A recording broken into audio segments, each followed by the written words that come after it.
All right, and so what do we have for you on the front pages? First off, let's tell you that we have Mr. Dayo Akintobi joining us on the program. Very first time in 2026. Mr. Akintobi is a public affairs analyst. Happy New Year to you, Mr. Akintobi. A very happy New Year to you and happy New Year to all Nigerians. May 2026 be an amazing year for each and every one of us. Much better than 2025 and previous years. Amen. Amen to that, Mr. Akintobi. So let's get right into it. We're starting off with this Nigerian newspaper that leads with the tax laws. So after weeks of debate, controversy, the National Assembly eventually released a statement. And this is how this Nigeria captures it. National Assembly orders release of assented tax bills to end dispute.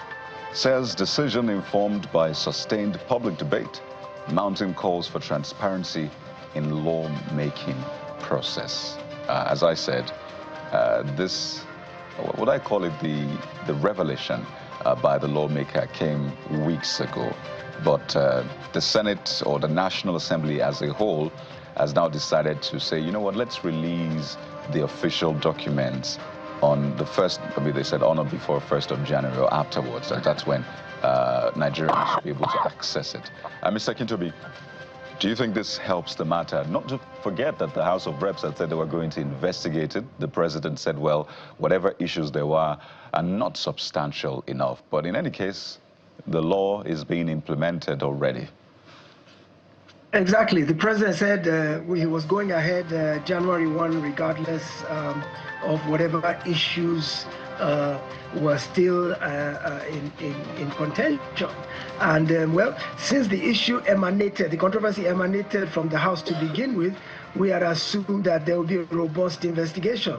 Well, the issue all went around what was gazetted, what was the harmonized bill that was released by the National Assembly. Well, where the controversy emanated from is now saying that, well, we've re-gazetted the thing and what is out there now is what is correct, so let's put the matter to bed. Well, we don't know if there was a nod and wink in the middle of the night between the two contending parties, but what we know is that for now, controversy is put to bed.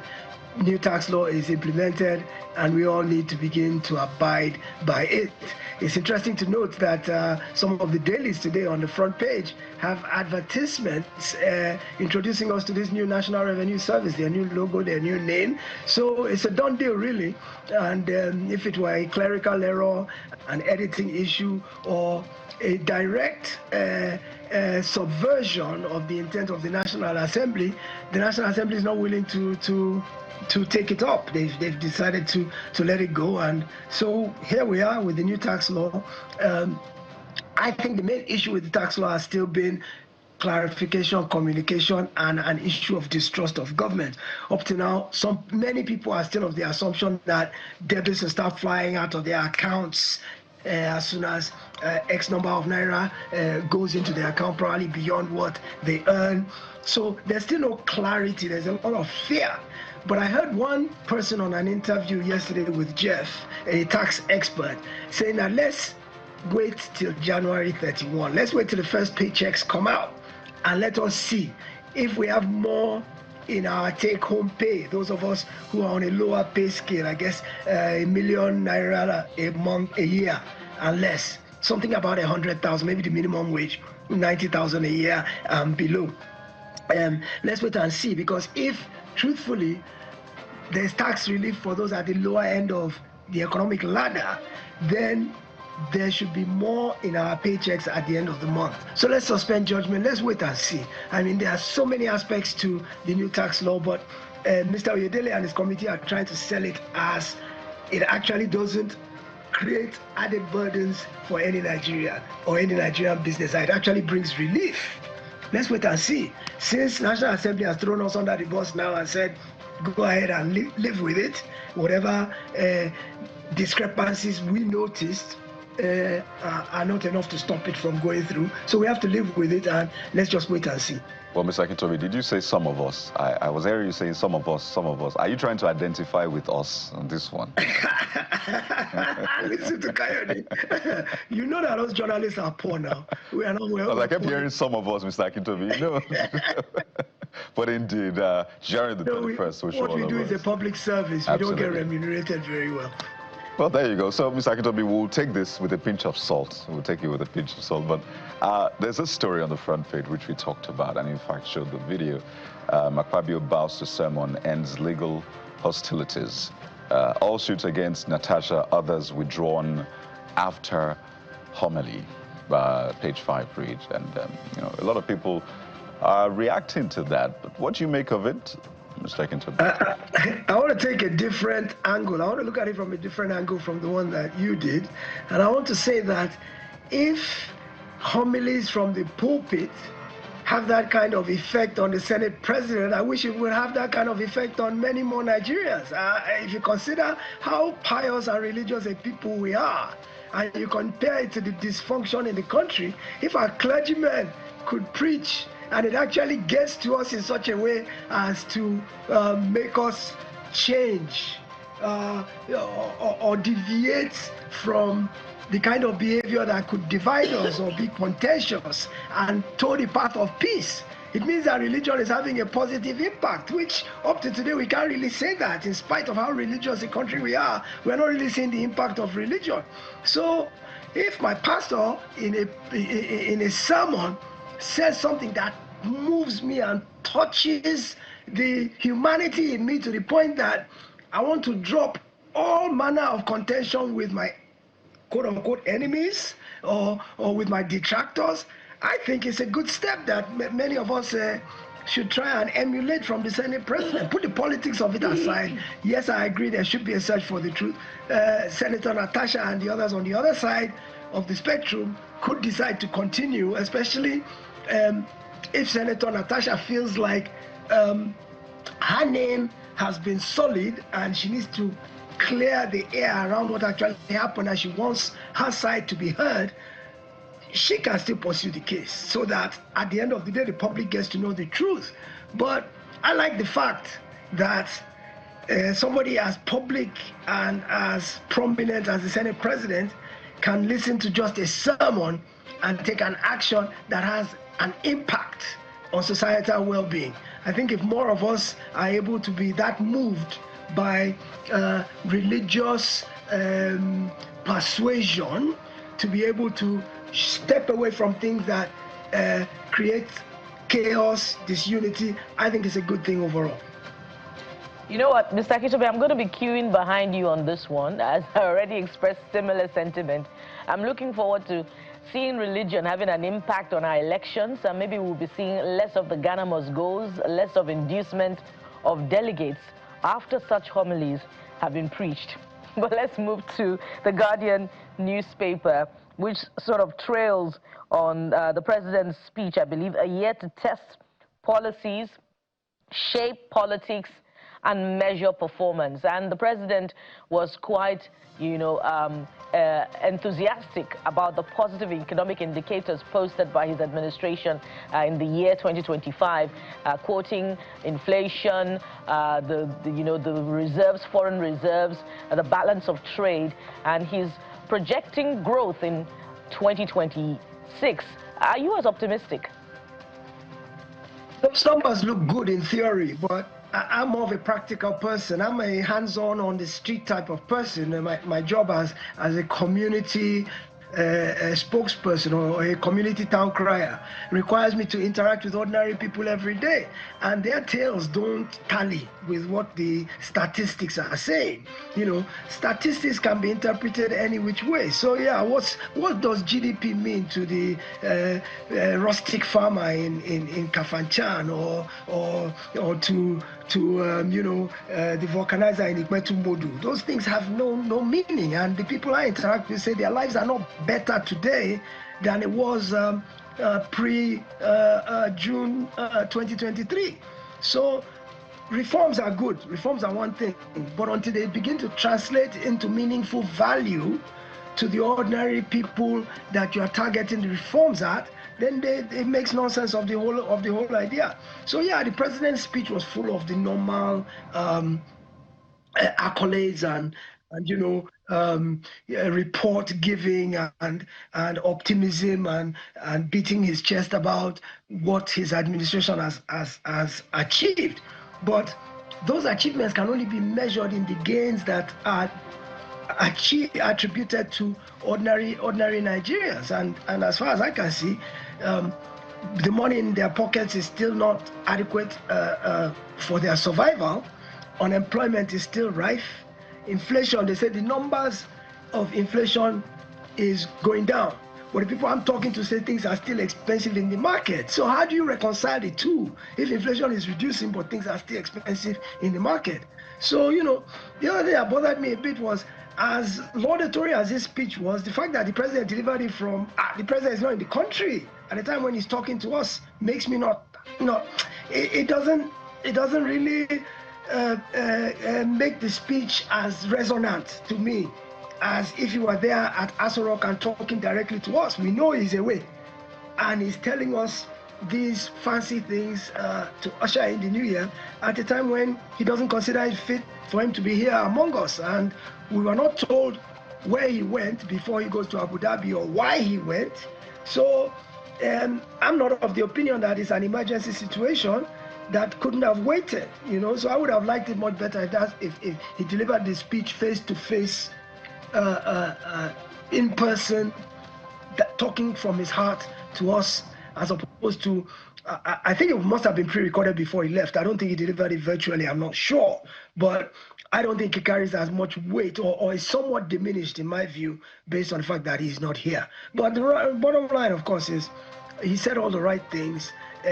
Depending on what side of the fence you sit on is how you're going to assess the performance of his government so far. But what we do know is that every Nigerian prays for a better 2026 than 2025, 2024, and previous years. But it looks like the president is working hard to consolidate his position. If, the defections we're seeing are anything to go by, so we may just be seeing, well, I'm not one, I'd rather, be silent and rest on that one. But take a look at this story yet again on the front page of The Guardian by the right-hand corner, which will give you an insight into what I've decided to be silent on. Mutwang's exit leaves PDP with 4 governors as Bala fingers Wike in party problem. It's a page 3 read. And speaking of the Bauchi governor, we did hear him some days ago during the budget presentation talk tough on some issues bordering on allegations against him and vowing that, it will be contended. So what does this portend really for 2027 as we see continually a decimation of the main opposition, PDP, and, a very huge measure of doubt about the chances of the ADC to counter the ruling party?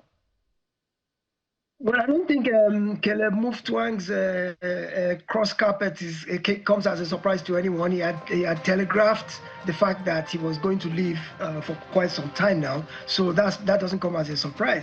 Of course, it's another blow to the PDP that their ranks are being decimated. It also goes to lend credence to the fear that we are drifting towards a one-party state. However, to counter that, there was the news that Peter Obi declared for ADC.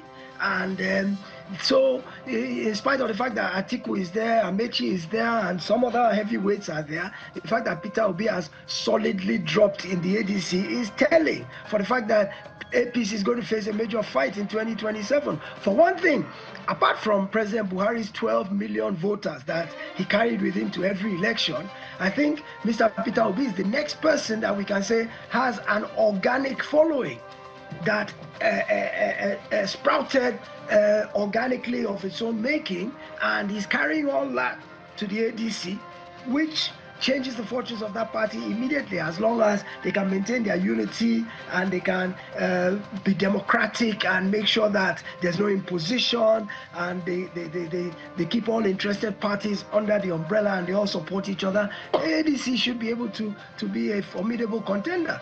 Nonetheless, the question you ask is, with all these defections to the APC, are people just feathering their own nests, which politicians are known to do, or is it that the APC juggernaut just has that kind of a magnetism that it is just bulldozing everything out of its path and pulling in everything it can, possibly?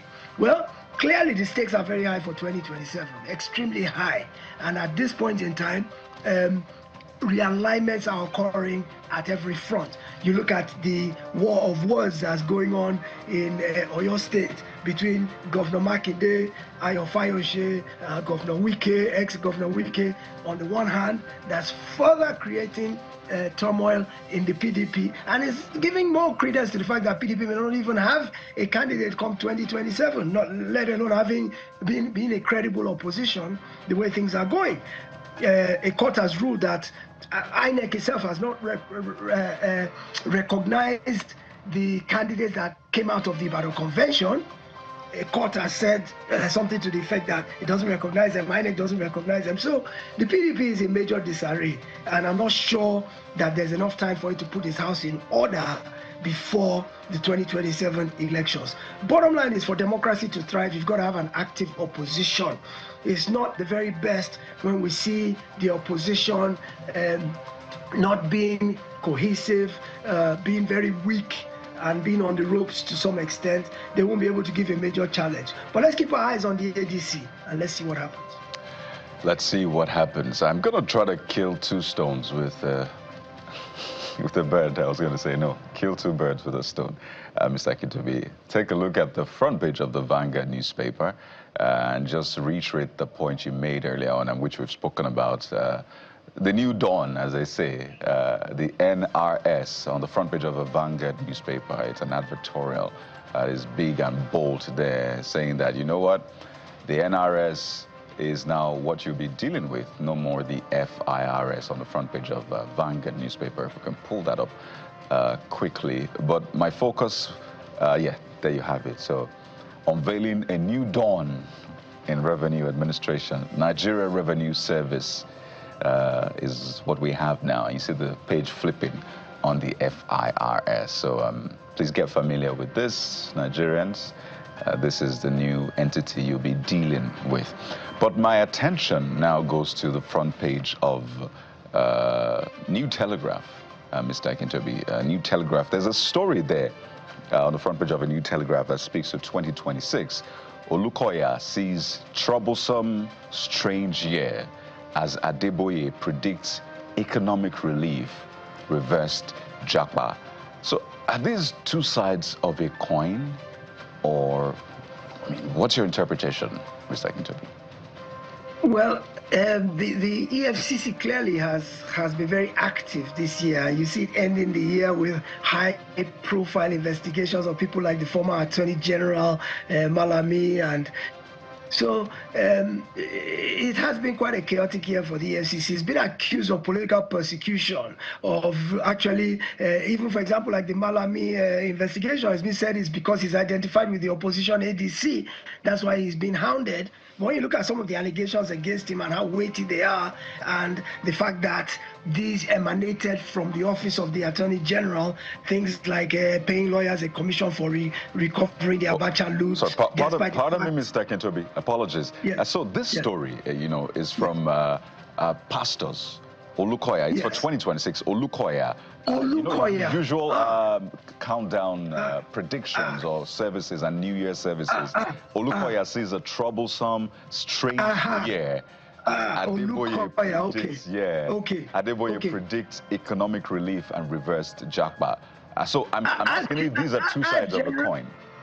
I've generally given short shrift to these kind of prophecies. I prefer to be grounded in reality, and I'm more of a person who deals with logic and substantive things I can smell, touch, and feel.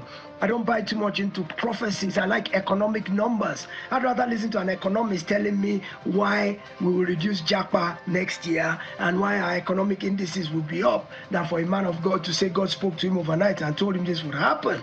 I think when you are talking of national things, issues of national significance, that we shouldn't leave them to either speculation or even if it's not speculation, even if it's grounded in religious reality.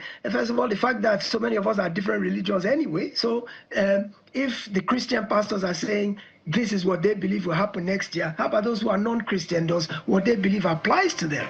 And then also, a lot of our prophecies have been discredited over the years. I mean, even just in the news in the last few days, there's been one apostle or one primate or one pastor somewhere who predicted something and it didn't come to pass. So there's quite a credibility issue with those prophecies. But I'd rather move forward based on reality. Yes, I hope we can reverse japa, but what are we doing substantively to reduce it? What are we doing to encourage our youth to stay in Nigeria? What have we done to empower them? What have we done to create employment opportunities for them? What are the hard facts, not abstract? I believe, I'm not saying prophecies don't come true. I'm not saying they are not true. I mean, I'm not saying that they're not possible. But I think from a government perspective, we should be dealing with statistics and proper economic reality. Well, there you go, Mr. Akintobi. Thank you very much for your time walking through. My pleasure. Days. My pleasure. As we said, Happy we love New Year, Nigeria. Happy New Year to you. We love 2026 already. It rained yesterday. It's raining today. So, Mr. Akintobi, let's have a fruitful year ahead. We'll be speaking with Mr. Akintobi on the program as we walk through all of the front pages. Thank you, and do have a great day, sir. Wish you the same. Thank you.